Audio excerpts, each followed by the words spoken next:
안녕하세요. 오늘도 좋은 소식 물고 온 삐리삐리 파랑새입니다. 오늘 이재명 대통령께서 이태원 참사 현장을 방문했습니다. 이곳에서 참배를 드리고 있는 모습입니다. 반대로 윤석열은 오라는 경찰은 안 가고 날라라랄랄라 아크로비스타 상가를 할부하고 있었습니다. 저 모습 보십시오. 저 모습. 꺼벙한 모습이 아주 역력합니다. 뒤로는 경호원이 따르고 있었고요. 김건희가 심부름을 시키지 않았을까? 이런 측측이 됩니다. 왜 그러냐면 미용 관련 가게들이 모여있는 구역으로 이동했기 때문이죠. 그리고 이날은 2차 소환 통보 날이었습니다. 오늘까지 경찰에 출석해야 되는 날인데 이렇게 반바지를 입고 상가를 할부하고 있었습니다. 꺼벙한 모습으로 말이죠. 이거 누가 봐도 이게 노숙자지 이게 참 정말. 마지막 3차 소환 불응 시 체포영장이 발부가 될 수 있습니다. 강제로 신병 합보가 가능하단 말이죠. 이때는 직위원도 살려주지 못할 수 있습니다. 이번 수사를 주도하는 것은 바로 경찰 특수단입니다. 공수처에서 사건을 경찰로 입첩시킨 사건이기 때문에 최종 사건의 지휘는 바로 공수처에 있기 때문이죠. 봐줄 리가 없습니다. 윤석열이 밀고 있는 것은 공수처는 체포영장 집행을 할 수가 없다. 그래서 무효다. 이렇게 외치고 있습니다. 그러나 과연 그럴까요? 공수처가 왜 경찰 특수단에 이첩을 했을까요? 그래서 법원이 또 체포영장을 내줄 수 있기 때문에 뭐 이제는 재구속의 날도 얼마 남지 않았다. 이런 소식을 전하면서 다음 이야기도 윤석열입니다. 전현희, 윤석열 무속에 따라 용산 갔다면 수천억 이전 비용 물어내야. 수천억 원에 달하는 이전 비용을 물어내야 한다는 목소리가 나오기 시작했습니다. 대통령실을 용산으로 졸속 이전, 국고에 손실을 끼친 것에 대해 구상권 청구가 들어갈 조짐이라고 합니다. 전현희 의원은 대통령 집무실은 나라의 가장 중요한 근간에 해당하는데 무속적 근거로 청와대가 아닌 용산으로 이전했다는 의혹이 많이 제기됐다. 무속의 근거에서 사적인 관계에서 이전이 결정됐다면 범죄 가능성도 있기 때문에 그런 부분에 대해서 진상규명이 필요하다. 그 과정에서 수천억의 국고가 낭비됐다. 이런 부분에 관한 진상규명을 한 뒤 조금이라도 국고손실 사적 이유로 세금을 사용했다면 이는 범죄에 해당한다. 추징을 하고 한수해야 한다. 이런 입장을 전했습니다. 제가 볼 때 지금까지 윤 부부를 지켜본 결과 제 개인적 생각이지만 거지가 될 가능성이 높다. 거지. 이재명 대통령 지시로 윤석열이 자행했던 대북 학성기를 이재명 대표 지시로 중단했습니다. 그러자 북한 측도 대남 학성기를 중지했다고 합니다. 어제 늦은 밤에. 그러자 국힘당 박영철 강화 군수가 이제야 국민들에게 할 말이 생겼습니다. 이재명 정부 이번 결정에 정말 감사합니다. 환영합니다. 그간 국민들은 고통 속에서 지내왔습니다. 저와 국민들은 정부와 국회를 오가며 대북 방송을 중단해 달라 요청해 왔습니다. 그러나 윤석열 정부에서는 그렇게 하지 않았습니다. 이제서야 결실을 맺게 돼 국민들이 마음의 이안을 받았습니다. 이재명 정부는 접경지 주민의 목소리를 들어주었습니다. 감사합니다. 환영합니다. 이상 이렇게 2번 강조했다고 합니다. 야, 이것이 바로 통합 대통령 이재명 아니겠습니까? 국힘 군수도 칭찬하는 대통령 바로 이재명. 우리는 이재명 나라에 살고 있습니다.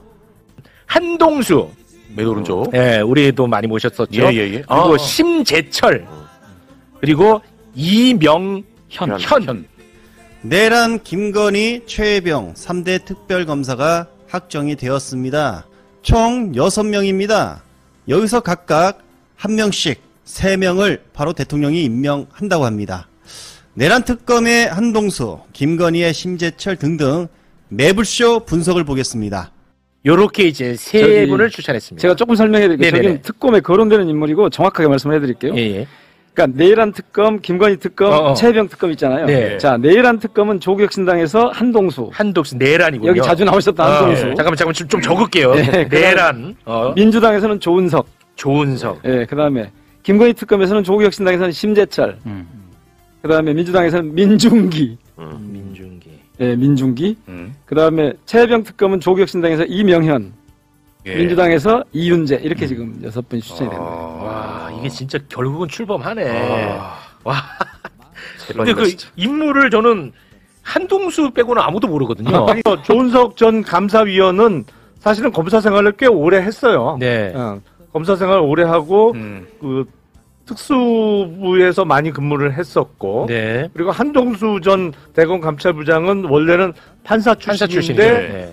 외부 개방지구로 대검 감찰부장으로 근무를 하다가 그때 당시 윤석열 검찰총장하고 네. 뭐 여러 가지 일이 엄청난 있었고 갈등을 그래서 빚었죠. 갈등이 많았고 네. 참고적으로 여기는 저하고 연수원 동기고 한동수 그거 갖다 붙이지 마시고요. 네. 그거 하지 마시고. 민중기 전 중앙법원장은 제 기억에 아마 김명수 대법원장 시절에 서울중앙법원장을 오래 했던 분으로 제가 기억하거든요. 2021년으로 돼 있습니다. 그러니까 예. 판사 출신. 그렇죠. 판사 그러니까 이분도 판사 출신. 그러니까 문재인 정부에서 맞습니다. 중앙법원장을 했고 그때 김명수 대법원장 체제에서 오래 근무를 했었고 네. 그 심재철 변호사는 서울 남부검사장을 했었어요. 네. 남부검사장을 했었고 참고적으로 저하고 여기는 법대 동기고 그걸 왜 얘기하는 거야? 바빠 죽겠는데. 제가 좀 더 잘 네. 많이 아는 것 같은데 이윤재 교수님만 제가 모르겠고요. 네.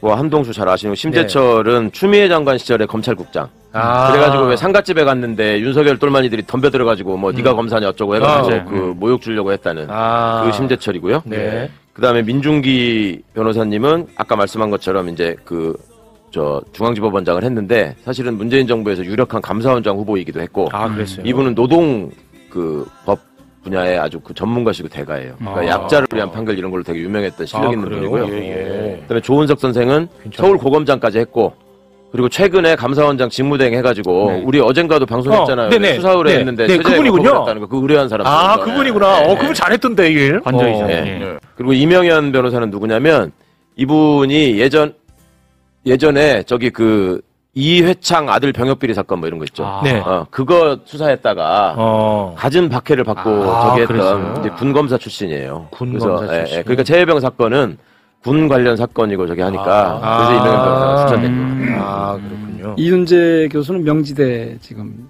교수고요. 네. 그러니까 누구신지 모르겠네. 저도 모르겠는. 그래요? 그 민주당에서는 이윤재 예. 명지대 법대 교수를 최상병 특검으로 추천한 이유가 또 나름 있지 않겠습니까? 아마 이거는 밖에서 뭔가 이게 오염되지 않는 분을 찾았던 것 같아요. 네. 야, 드디어 어찌됐든 이게 출범을 하느네. 그러면 이제 요렇게 이제 두 명씩 추천이 됐기 때문에 예. 그중에 이제 이재명 대통령이 한 명을 지명을 하게 되는 겁니다. 그러면 이제 출범하는 거죠. 와, 뭉클하다.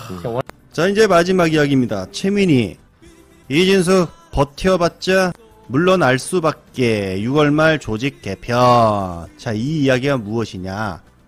빵진숙이 버티는 이유는 바로 보수 여전사로 각인시켜 정치계로 입문할 계획이라는 것입니다. 그러나 방통위가 조기 개편을 합니다.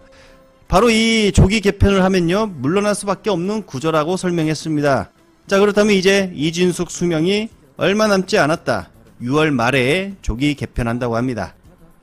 빵진숙이 계속 방통위에 남으면 언론에 노출이 계속되기 때문에 저 빵진숙의 얼굴을 계속 보게 됩니다. 우리 고관여층들, 우리 정치파랑새 시청자들은 이 뉴스를 많이 보기 때문에 이 빵진숙의 얼굴을 보기 싫어도 보게 되는 상황이 펼쳐집니다. 그러나 걱정 마십시오. 한 달만 버티십시오. 한 달 후에 날아갑니다. 오늘도 좋은 정보였다면 구독과 멤버십 회원 되어주시길 바랍니다. 힘이 납니다. 감사합니다.